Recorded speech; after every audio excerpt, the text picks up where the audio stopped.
ஓம் சைராம், ஜெய் சைராம். என் அன்பின் சாய் குடும்ப உறவுகளே, அப்பா, என் நிலைமை கொஞ்சமும் மாறவில்லையே. நானும் உங்களை விடாமல் வணங்கிக் கொண்டு இருக்கிறேனே. எனக்கு ஒரு பதிலை நீங்கள் இன்று சொல்ல வேண்டும் என கேட்டிருந்தாய். என் பிள்ளையே, ஒரு விதையை விதைத்துவிட்டால் அதன் செயல்கள் ஆரம்பமாகிவிடும். அதற்குரிய காலத்தில் அதன் பூக்கள் பூக்கும், காய்க்கும். ஆனால் தினமும் அது முளைத்து விட்டதா, வளர்கின்றதா என்று பார்ப்பதைப் போல உன் பிரார்த்தனைகள் என்னிடம் வந்துவிட்டால் அதற்கான தீர்வுகள் நடக்க ஆரம்பித்துவிடும். அது உன்னை சுற்றி நடந்து கொண்டுதான் இருக்கும். உன் வினை தீரும் காலம் அது. உனக்கு நிச்சயம் கிடைக்கும். உன் பிரார்த்தனைகள் நீரூற்றி வளர்ப்பது போல உன் வளர்ச்சிக்கு துணையாக இருக்கும். புரிகிறதா? மாற்றங்கள் நிச்சயம் நடக்கும். என்னை அன்போடும் உண்மையோடும் நோக்கி கூப்பிடுகிற எல்லோருக்கும் நான் அவர்கள் பக்கத்தில் இருக்கின்றேன். எனக்கு பயந்து நடப்பவர்களின் விருப்பத்தை கேட்டு அதன்படி செய்து அவர்கள் கூப்பிடும்போதெல்லாம் ஓடி வந்து நான் காப்பாற்றுகிறேன். அப்படி இருக்கும்போது என் பிள்ளையான உன்னை மட்டும் நான் எப்படி நிர்கதியாய் விட்டு விடுவேன்?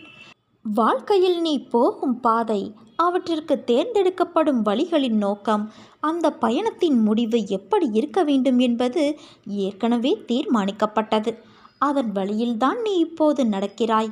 இவையெல்லாம் ஏற்கனவே தீர்மானிக்கப்பட்டது என்ற தோற்றம் என்று உனக்கு புரிகிறதோ அன்று உன் வாழ்க்கைக்கான நோக்கத்தை எப்படிப்பட்டதாய் இருக்க வேண்டும் என உனக்கு புரிந்துவிடும்.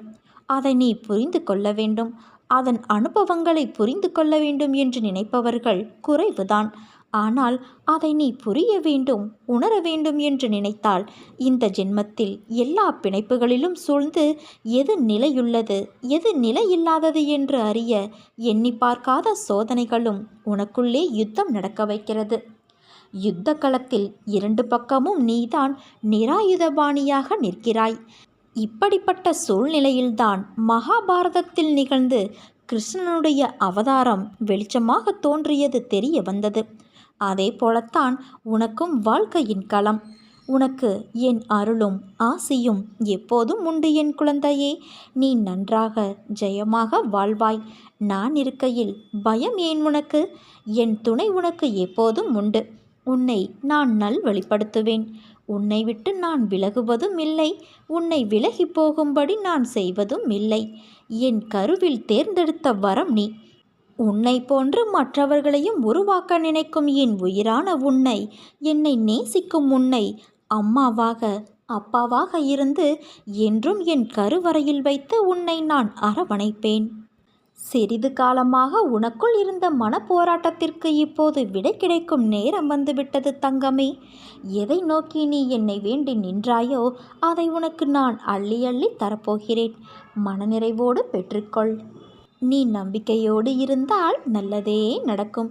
சாயிருக்க பயமேன்.